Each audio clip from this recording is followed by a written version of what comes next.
রাজশাহী বিশ্ববিদ্যালয়ে প্রথম বর্ষে ভর্তিতে শিক্ষক কর্মকর্তা কর্মচারীদের পোষ্য কোটা পুনর্বহাল করা হয়েছে। আজকে সন্ধ্যায় এই সংক্রান্ত গঠিত কমিটির একটি বৈঠক ছিল। সেই বৈঠক থেকে সিদ্ধান্ত এসছে যে গত 2 জানুয়ারি কোটা পোষ্য কোটা সিদ্ধান্ত বাতিল করা হয়েছিল। তবে শিক্ষক কর্মকর্তা কর্মচারীদের একাংশ এটি আন্দোলন করে আসছে ধারাবাহিকভাবে। তাদের আন্দোলনের পরিপ্রেক্ষিতে একটি কমিটি গঠন করে বিশ্ববিদ্যালয় কর্তৃপক্ষ।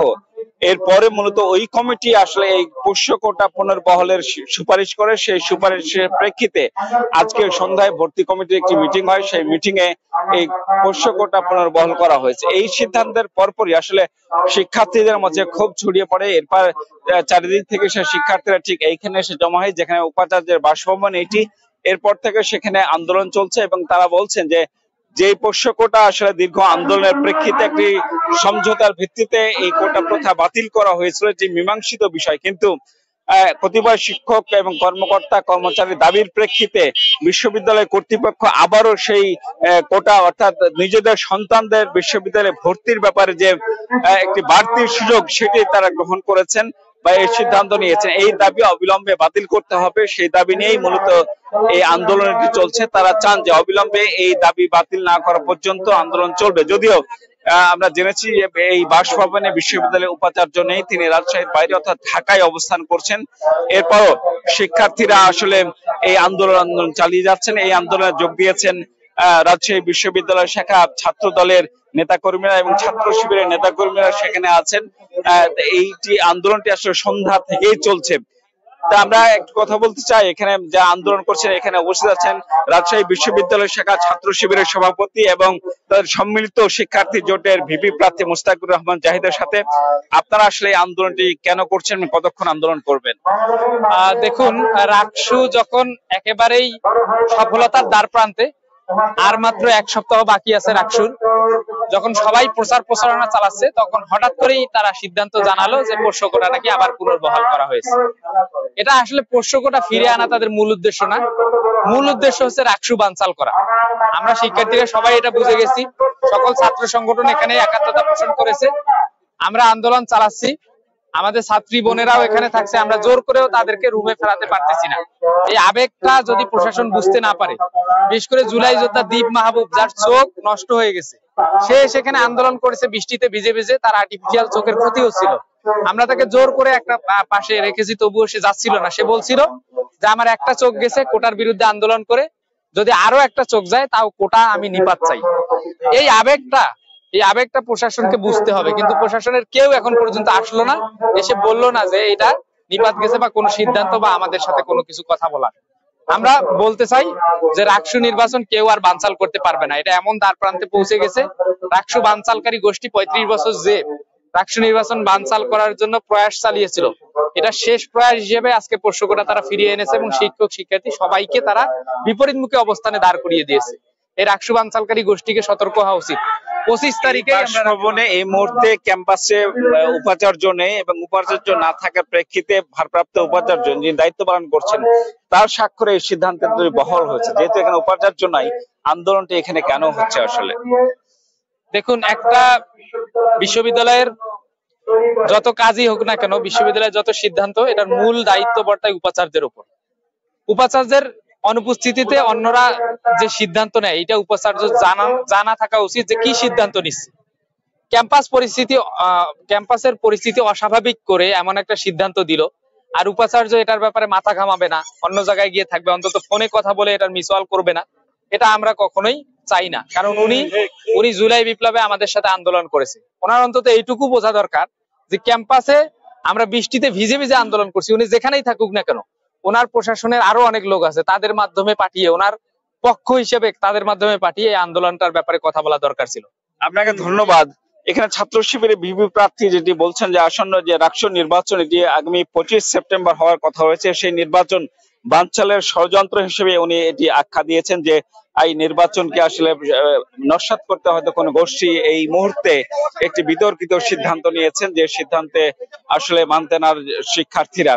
আমরা কথা বলতে চাই আরো 2-1 শিক্ষার্থীর সঙ্গে যারা উপাচার্যের গেটের সামনে অবস্থান করছেন এবং তারা জানবো যে আসলে তারা কি দাবিতে আসলে কতক্ষণ আপনারা আসলে এখানে এখানে এখানে অবস্থান করতে চান, একটু আমাদের বলবেন যে আপনারা বিভিন্ন সময় স্লোগান দিচ্ছেন, নানা স্লোগান দিচ্ছেন। জি, হ্যাঁ বলেন। আহ, আন্দোলনটা আসলে কেন এবং কতক্ষণ আন্দোলন চলবে? এখানে উপাচার্য নেই এই বাসাতে। আচ্ছা, এখানে আন্দোলন আমাদের সাধারণ শিক্ষার্থীরা সকলে আন্দোলন করছে।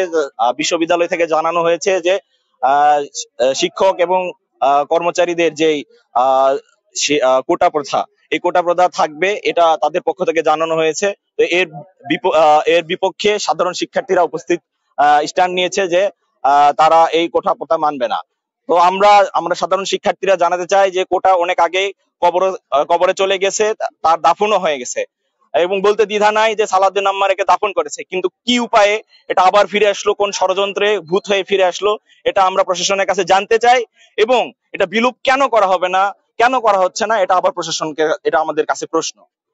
এখানে আন্দোলনকারী শিক্ষার্থীরা যেটি বলছেন যে একটি দীর্ঘ আন্দোলনের পর যে জুলাই বিপ্লব জুলাই গণ অভ্যুত্থানের প্রেক্ষাপট কোটা সংস্কার আন্দোলনের প্রেক্ষিতে হয়েছিল, এরপর রাজশাহী বিশ্ববিদ্যালয়ে যে পোষ্য কোটা বহাল ছিল, মূলত এই পোষ্য কোটা বাতিলের দাবিতে গত জানুয়ারি থেকে ডিসেম্বরের শেষ দিক থেকে তুমুল আন্দোলন গড়ে তুলে শিক্ষার্থীরা, বিশেষ করে সাবেক সমন্বয়করা বা তৎকালীন সমন্বয়করা সেখানে তুমুল দাবি তোলেন। এবং গত 2 জানুয়ারি বিশ্ববিদ্যালয়ের উপাচার্য সহ শীর্ষ কর্মকর্তাদের প্রায় 13 ঘন্টা অবরুদ্ধ করে রেখেছিলেন প্রশাসন ভবনের। সেই প্রেক্ষিতে আসলে তৎকালীন উপাচার্য একটি সিদ্ধান্ত দিয়েছিলেন যে এই কোটা প্রথা বাতিল, তিনি বাতিলের ঘোষণা দিয়েছিলেন এবং সেটি একটি প্রজ্ঞাপনও জারি করেছিলেন। সেই ঘটনার প্রেক্ষিতে তখন শিক্ষার্থীরা আনন্দ উল্লাস করলেও কর্মকর্তা কর্মচারীরা এই সিদ্ধান্ত মেনে নেয়নি। তারা বিভিন্ন সময় আন্দোলন করেছেন এবং ধারাবাহিকভাবে আন্দোলন করছেন, যদিও উপাচার্য তাদের আন্দোলনের প্রেক্ষিতে আশ্বাস দিয়েছিলেন সুষ্ঠু সমাধানের। আমরা কথা বলতে চাই, এখানে ছাত্র দলের সহসভাপতি আছেন, তার সাথে একটু কথা বলতে চাই। আপনি বলবেন যে এই আন্দোলনটা আসলে যখন রাষ্ট্রীয় নির্বাচন আসন্ন, তখন এই ধরনের একটি সিদ্ধান্ত আসলে, এবং আমরা দেখছি যে ছাত্র শিবির, ছাত্রদল সহ অন্যান্য সংগঠন মিলে সবাই মিলে আপনারা এই কোটার বিরুদ্ধে কথা বলছেন, এখানে উপাচার্যের বাসভবন ঘেরাও করেছেন। কোটা আমাদের রাজনৈতিক অধিকার, কোটা বাংলাদেশের সাধারণ শিক্ষার্থীদের অধিকার। আমরা চাই এই কোটা প্রথা বিলোপ যাক। এই কোটা প্রথা বিলোপের আন্দোলন করতে গিয়ে হাসিনাকে দেশ ছেড়ে পালিয়েছে। রাজশাহী বিশ্ববিদ্যালয়ে যেখানে একটি মীমাংসিত সমাধান হয়েছে, আবার নতুন ভাবে কোটা প্রথা কেন চালু করা হবে? আমাদের রাজশাহী বিশ্ববিদ্যালয়ের ছাত্রদল সবসময় সাধারণ শিক্ষার্থীদের সাথে আন্দোলন সংগ্রামে থাকে, ন্যায্য অধিকার দাবি আদায়ে ছাত্রদল সবসময় থাকে। আর রাকসু কেন্দ্রিক যদি কোনো বানচাল করার চেষ্টা করে রাজশাহী বিশ্ববিদ্যালয় প্রশাসন, আমি বুঝতে পারছি না রাজশাহী বিশ্ববিদ্যালয় প্রশাসন কখন কি করে। কখন একটা পক্ষকে সাপোর্ট দেয়, কখন আবার আর একটা পক্ষকে সাপোর্ট দিতে যায়, কখন কি করে কোনো ঠিক ঠিকানা নাই। তো আমরা চাই সঠিক সময়ে রাকসু হবে। এই রাকসু বানচালের, এই কোটাকে সামনে নিয়ে এসে রাকসুকে বানচাল করার কোনো ষড়যন্ত্রই আমরা করতে দিব না। আমরা রাজশাহী বিশ্ববিদ্যালয়ের ছাত্রদল সকল ষড়যন্ত্রের মোকাবেলাতে সাধারণ শিক্ষার্থীদের দাবি আদায়ে আমরা রাজপথে আছি, থাকবো। আপনাদের কাছে আরেকটি বিষয় জানতে চাই, যেহেতু আজকে উপাচার্য ঢাকায় স্বরাষ্ট্র মন্ত্রণালয়ে একটি মিটিং এ ছিলেন এবং সেখানেই আছেন, এখানে উপাচার্য নেই, ভারপ্রাপ্ত উপাচার্য এই সিদ্ধান্তটা নিয়েছেন, সেক্ষেত্রে আপনারা উপাচার্যের বাসভবন ঘেরাও করে রেখেছেন, কিন্তু এই দায়িত্বটা আসলে উপাচার্যের সিদ্ধান্তে, অর্থাৎ মাইনুদ্দিন যে উপাচার্য আছেন প্রশাসন, তার স্বাক্ষরেই আসলে সিদ্ধান্তটি। আমার মনে হয় আমাদের উপাচার্য মাইনুদ্দিন স্যার খুবই একটা সূক্ষ্ম মাথার কূটকৌশলী একটা শয়তানি খেলা খেলতেছেন এখানে আগামী রাকসুকে নিয়ে। রাকসুতে যে 35 বছর পর যে এটা ছাত্রদের যে অধিকারের একটা ফসল যে রাকসু, সে রাকসুতে ভোটারদের উপস্থিতি কমানোর জন্য এমনিতেই রাকসুর ডেট যে পূজার আগে দিয়ে দিয়েছে। এই অবস্থায় যেন কোটা বিরোধী যে আন্দোলন, এইসব ঝামেলা, এগুলো উনি ইচ্ছাকৃত ভাবে করতেছেন যেন সাধারণ স্টুডেন্টরা নিজ ঘরে চলে যায় এবং একটা নির্দিষ্ট কোনো পক্ষের জন্য সুবিধা হয়, জাস্ট এই জন্য তারা করতেছে। তবে আমরা চাচ্ছি যে আমাদের এখানে যেহেতু ভিসি নাই, আমরা অবস্থান কর্মসূচি অব্যাহত রাখবো ভিসি আসা পর্যন্ত। কোটার বিরুদ্ধে ছাত্রদল এবং সাধারণ শিক্ষার্থীরা সব সময় সর্বদা ভাবে মাঠে ছিল এবং আগামীতেও থাকবে, এবং এইবার শেষ সিদ্ধান্ত নিয়ে ঘরে ফিরবে ইনশাল্লাহ। এই আন্দোলনে যোগ দিয়েছেন ছাত্রদলের নেত্রীরা এবং সাধারণ শিক্ষার্থীরা। আমরা একটু কথা বলতে জানতে চাই আসলে যে এই আন্দোলনের শেষটা কোথায় এবং কিভাবে হবে, যেহেতু একটা মীমাংসিত বিষয় নতুন করে ওঠানো হয়েছে, নতুন করে সিদ্ধান্ত এসেছে এবং সেটি রাকসু নির্বাচনের ঠিক আগের মুহূর্তে। আচ্ছা, রাকসু নির্বাচনের আগে যে সিদ্ধান্ত তারা নিয়েছে, আমরা এটাকে রাকসু বানচালের অন্যতম হাতিয়ার হিসেবে দেখছি। আর এটার যদি বলেন যে আমাদের পদক্ষেপ কি হবে বা শেষটা কি হবে, তাহলে আমরা বলবো যে এটা শেষ একটাই, সেটা হলো যেটা কবরে আছে কোটা সেটা কবরেই থাকবে। রাকসু 25 তারিখে হবে, গণতান্ত্রিক উপায় হবে, সুষ্ঠু একটা রাকসুর দাবি আমরা সবসময় করতেছি। আমরা চাই যে যে এটা কবরে মীমাংসিত ইস্যু, কবরে আছে কবরেই থাকবে। আর রাকসুর দিন 25 তারিখে রাকসু হবে। আমরা জাতীয়তাবাদী ছাত্র দল সবসময় চাই যে রাকসু হোক। আমরা নির্বাচনের পক্ষে, গণতন্ত্রের পক্ষে। আমরা চাই 25 তারিখে রাকসু হোক। আর একটা বিষয় আপনাকে উল্লেখ করি, বিশ্ববিদ্যালয়ে সাধারণ শিক্ষার্থীদের যে 25 তারিখে রাকসু, এই রাকসু কেন্দ্রিক বিভিন্ন ষড়যন্ত্র পায়তারা চলছে যে অনেককেই আমাদের সাধারণ শিক্ষার্থীদেরকে বাসায় নিয়ে যাওয়ার জন্য, তাদের যে বাসা আছে বাড়ি আছে তাদের নিয়ে যাওয়ার জন্য, যেন তারা রাকসুতে অনুপস্থিত থাকতে পারে, ভোট প্রদান না করতে পারে। তো আমি স্পষ্ট ভাষায় ছাত্র দলের পক্ষ থেকে আমি একটা কথা বলে দিতে চাই আজকে, যে বিশ্ববিদ্যালয়ের সকল ষড়যন্ত্র কোনোভাবে যদি অস্থিতিশীল করার চেষ্টা করে, আর এতে যদি সাধারণ শিক্ষার্থীরা যদি ভীত হয়ে যদি বাড়িতে যে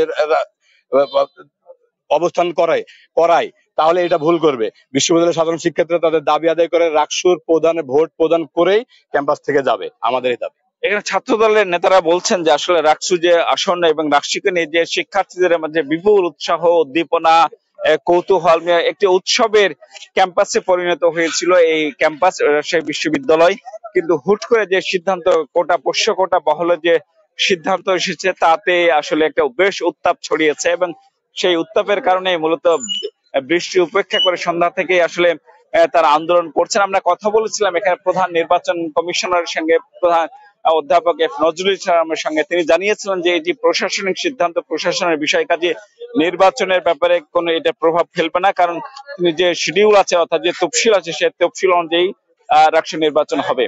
তো রাজশাহীতে পোষ্য কোটা বহলের প্রতিবাদের আন্দোলন অর্থাৎ উপাচার্যের বাসভবন ঘেরাওয়ের সর্বশেষ খবর ছিল আমার কাছে এই।